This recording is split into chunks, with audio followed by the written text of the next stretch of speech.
Madam నమస్తే అండి. మీ పేరు? నా పేరు వాణి. ఏం చేస్తుంటారండి మీరు? House wife. ఎక్కడండి మీది? పెనుమాక. రాజధాని ప్రాంతానికి మీరు భూమి ఇచ్చిన రైతా అండి? అవునండి.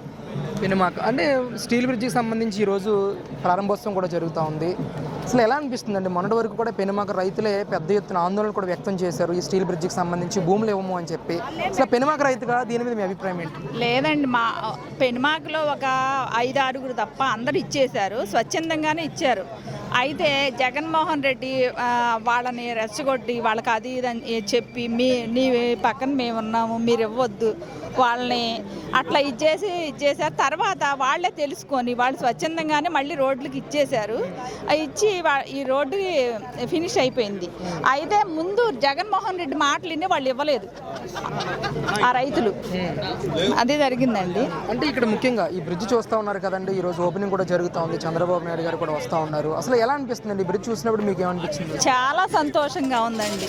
మేము ఇట్లా జరుగుద్ది. అప్పుడు జగన్మోహన్ రెడ్డి పరిపాలనలో అసలు చాలా వెనకబడిపోయాం. మన రాజధాని రైతులంతా ఏమైపోతాం, మన పొలాలు ఇచ్చిన వాళ్ళంతా ఏంటి, మనం అభివృద్ధి కోసం ఇచ్చాం కానీ ఇట్లా నాశనం అయిపోతుంది, రేపు మన పిల్లల భవిష్యత్తు ఏంటి అనేది చాలా బాధపడ్డాము ఆ రోజు. మళ్ళీ చంద్రబాబు నాయుడు గారు అధికారంలోకి వచ్చినాక చాలా స్పీడ్గా ఈ 2 సంవత్సరాల్లో చాలా స్పీడ్గా ప్రతి పని అయిపోతుందండి. చాలా బాగా జరిగింది. ఈ బ్రిడ్జ్ నుంచి సీడ్ యాక్సెస్ రోడ్డు కనెక్ట్ చేసే మార్గం అంతా కూడా ఈ పెనమాక వెంకటాయపాలెం రైతుల దగ్గర నుంచి అనాధికారికంగా భూములు లాక్కుని వాళ్ళ కన్నీటి మీద ఈరోజు ఈ రోడ్ని కన్స్ట్రక్షన్ చేశారు అని చెప్పేసి పెద్ద ఎత్తున వైసీపీ వాళ్ళు మాట్లాడుతున్నారు. ఇది ఎంతవరకు వాస్తవం అండి? ఈ ప్రాంత మహిళగా ఈ ఆరోపణలపై మీ అభిప్రాయం ఏంటి? లేదండి, అసలు ఎవ్వరు కూడా కన్నీటి అనేది లేదు. చాలా సంతోషంగా ఇచ్చామండి మేము రాజధాని కోసం. చాలా సంతోషంగా మన రాష్ట్రానికి రాజధాని కావాలి అనేది ప్రతి ఒక్క రైతు కూడా అలానే ఇచ్చారు. ఇవన్నీ ఆరోపణలు అనేది కరెక్ట్ కాదండి. ఇదంతా ఏంటంటే ఏదో మసిపూ మారేడుకాయ చేయాలని చేశారు కానీ అందరూ స్వచ్ఛందంగానే ఇచ్చారండి. ఎలా అనిపిస్తుందండి? ఇప్పుడు కన్స్ట్రక్షన్ చూస్తూ ఉన్నారు, వీళ్ళు అధికారంలోకి వచ్చి 2 సంవత్సరాలు కావస్తూ ఉంది. ఎలా ఉందండి అమరావతి? ఏమన్నా అప్పటికి ఇప్పటికి ఏమన్నా రూపు మారిందంటారా? చాలా మారిపోయిందండి. చాలా సంతోషంగా ఉందండి. అసలు ఇది భారతదేశ చరిత్రలోనే ఒక గొప్ప ఇదనుకొని చాలా సంతోషంగా ఉంటున్నామండి. మా పిల్లలు కూడా చాలా సంతోషంగా ఉన్నారండి ఈరోజు.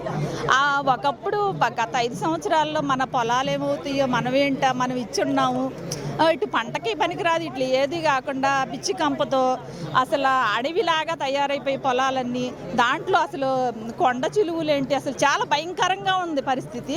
కానీ గత 2 సంవత్సరాల నుంచి మేము చాలా సంతోషంగా ఉన్నాం. మా పిల్లలు కూడా, మా ఊరు జనాలు కూడా చాలా సంతోషంగా ఉన్నారండి. అంటే గతంలో ఆగిపోయిన నిర్మాణం, మధ్యలోనే ఆగిపోయిన బిల్డింగ్స్ కానీ, ఈరోజు కొత్తగా నిర్మిస్తున్నటువంటి బిల్డింగ్స్ కానీ ఎంతవరకు పని ముందుకు తీసుకెళ్తా ఉన్నారండి వీళ్ళు అధికారంలోకి వచ్చిన తర్వాత? 99% ప్రతిదీ పూర్తి చేశారండి. చాలా బాగా జరుగుతుందండి. ఎంత స్పీడ్గా జరుగుతున్నాయి అనండి పనులన్నీ. వచ్చి చూస్తే జగన్మోహన్ రెడ్డి ఆరోపణలు కాదు, వచ్చి ఈ రోడ్డు వైపు వచ్చి చూసి ఇవన్నీ చూసి మాట్లాడితే బాగుంది. సాక్షి పేపర్ వాళ్ళైనా ఎవరైనా సరే వాళ్ళకి చెప్పేది మేము అదే. అంటే ఈ స్టీల్ బ్రిడ్జ్ మీద కూడా ఎన్నో ఆరోపణలు వస్తూ ఉన్నాయండి. పెద్ద ఎత్తున చంద్రబాబు నాయుడు తన బినామీలకి కట్టబెట్టి కమిషన్ల కోసం ఈ స్టీల్ బ్రిడ్జ్ని అనాధికారికంగా నిర్మించారు, అంత తొందరగా నిర్మించాల్సిన అవసరం ఏంటి అని చెప్పేసి కూడా మాట్లాడుతూ ఉన్నారు. అంబటి రాంబాబు లాంటి నాయకులందరూ కూడా. వాళ్ళకి ఎలాంటి సమాధానం చెప్తారు? వాళ్ళు చేసేదంతా కరెక్ట్ కాదండి. వాళ్ళు ఏదో ఇష్టం లేని వాళ్ళు ఇష్టం లేనట్టు మాట్లాడటం తప్ప ఇక్కడ అనాధికారంగా ఏది జరగలేదు. ప్రతిదీ కూడా టెండర్ల పరంగానే పిలిచారు. టెండర్లు ఎవరైతే తక్కువ వేస్తారో వాళ్ళకే ఇచ్చారు.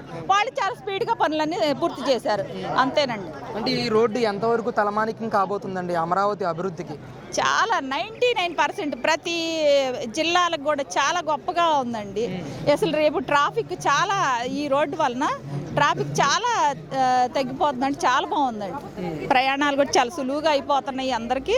చాలా బాగుంది. అంటే జగన్మోహన్ రెడ్డి గారు ఇప్పటికీ చెప్తా ఉన్నారు, ఈ రోడ్డు ఏదైతే కనెక్టివిటీ ఉందో దీనికి ఇచ్చిన ఎవరైతే అనాధికారికంగా రైతుల దగ్గర నుంచి లాక్కున్నారో వాళ్ళందరికీ మేము న్యాయం చేసే విధంగా మేము పోరాటం చేస్తాం, హైకోర్టులో కేసులు వేస్తామని చెప్పేసి మాట్లాడుతూ ఉన్నారు. దీని గురించి ఏం చెప్తారు? ఏ కేసులు వేసినా ఏం వేసినా కానీ ఏది చెల్లదండి. అందరూ స్వచ్ఛందంగా ఇచ్చారు. జగన్మోహన్ రెడ్డి అభివృద్ధి చేయటం చేతగాక ఇవన్నీ ఆరోపణలు చేయటం తప్ప ఇంకేదీ లేదండి. నమ్ముతారండి జగన్మోహన్ రెడ్డి? ఎప్పుడు నమ్మరండి. ఇంకా భవిష్యత్తులో ఆయన వచ్చే ఇదే లేదు ఆయనకి. అసలు ఇప్పుడు వచ్చిన ఈ 14 ఇంకా అసలు ఒక్క సీటు కూడా ఆయనకి కూడా రాదండి. మావిగానికి సపోర్ట్ చేస్తున్నారు అందరూ అని చెప్పేసి మాట్లాడుతున్నారు. లేదండి, ఏదో తనకు తను చెప్పుకోవడం తప్ప ఎవరు సపోర్ట్ అనేది లేదు. Thank you.